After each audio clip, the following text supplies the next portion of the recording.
ये कहानी बहुत पुराने समय की है, जब चीन में 3 भिक्षु हुआ करते थे।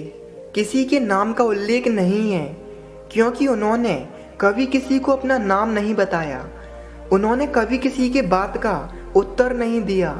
इसीलिए चीन में उन्हें केवल द 3 लाफिंग मॉन्क्स के रूप में जाना जाता है।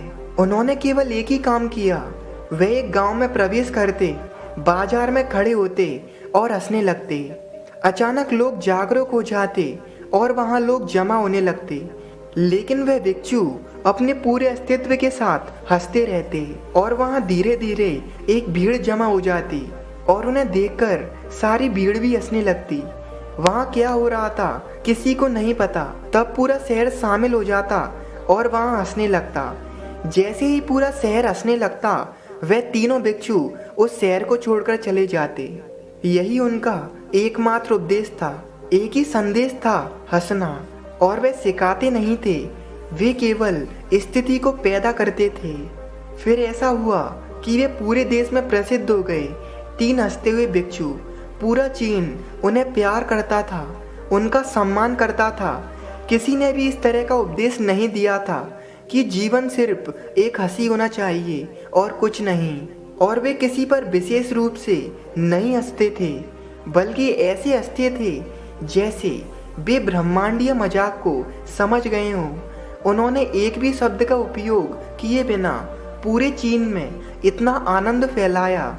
लोग उनका नाम पूछते, लेकिन वह केवल हंसते थे, जिससे उनका नाम बन गया 3 हंसते हुए भिक्षु। फिर एक बार समय ऐसा आया जब वे तीनों भिक्षु बूढ़े हो गए और एक बार वे तीनों भिक्षु एक गांव में रुके हुए थे। तभी उस गांव में उन तीनों में से एक भिक्षु की मौत हो गई। सारा गांव बहुत उम्मीद से भरा हुआ था। उम्मीद से भरा हुआ था क्योंकि अब कम से कम जब उनमें से एक की मृत्यु हो गई तो उन्हें रोना चाहिए।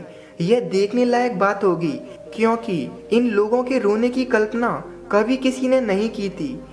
जो इंसान हर वक्त हंसते रहते हैं, आखिर वे रोते समय कैसे लगते हैं। इस स्थिति को देखने के लिए पूरा गांव इकट्ठा हो गया। दोनों साधु तीसरे की लाश के बगल में खड़े थे और उस दिन वे ऐसे हंस रहे थे जैसे उन्होंने अपने जीवन में कभी नहीं हंसा हो। उनकी हंसी देखकर सभी लोग आश्चर्य में थे। सभी कह रहे थे, इनका साथी मर चुका है, लेकिन ये भिक्षु फिर भी हंस रहे हैं। तभी गांव के ग्रामीणों ने उनसे पूछा, कम से कम आज तो तुम्हें रोना चाहिए, तुम्हारा साथी मरा है। सुबह पहली बार बोले और कहा, हम तो हंस रहे हैं क्योंकि यह मनुष्य जीत गया। हम हमेशा सोचते थे कि हम में से पहले कौन मरेगा, और इस आदमी ने हमें हरा दिया। हम अपनी हार पर और उसकी जीत पर हंस रहे हैं। वह कई वर्षों तक हमारे साथ रहा और हम एक साथ हंसे। हमने एक दूसरे की एकता, उपस्थिति का आनंद लिया। उसे अंतिम विदाई देने का और कोई तरीका नहीं हो सकता। हम केवल हंस सकते हैं। सारा गांव उदास था, लेकिन जब मृतक साधु के शरीर को चिता पर रखा गया, तब गांव को एहसास हुआ कि ये दोनों मजाक नहीं कर रहे थे। तीसरा जो मर गया था वह भी हंस रहा था।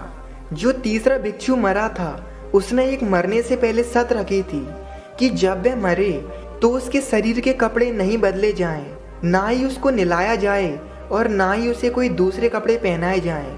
क्योंकि चीन में यह प्रथा थी कि जब भी कोई मरता था तो उसके पुराने कपड़ों को उतारकर उसे नहला धुलाकर उसे नए कपड़े पहनाकर फिर चिता पर रखकर जलाया जाता था।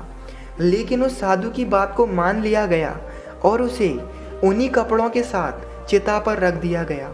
जब उस भिक्षु की चिता पर आग लगाई गई, तब पूरे गांव को पता चला कि उस भिक्षु के कपड़ों में कुछ छुपा हुआ था, और वो था आतिशबाजियां, चीनी पटाखे। जैसे ही आग उस भिक्षु के शरीर को छूती है, उस जगह पर आतिशबाजियां होने लगीं।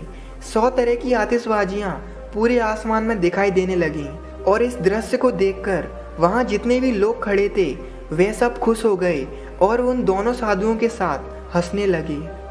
इसे देखकर उन दोनों साधुओं ने कहा, तू तो महान निकला, तू मर गया फिर भी तूने हमें हरा दिया।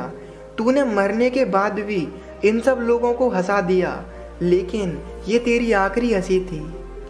ये कहानी शिक्षा देती है कि जीवन में हंसना कभी बंद नहीं करना चाहिए। इसीलिए अगली बार जब आप किसी समस्या का सामना करें तो आईने में देखें और समस्या को हंसी से दूर भगाने की कोशिश करें, क्योंकि आपका आनंद ही है जो आपको जीवित बनाता है। धन्यवाद।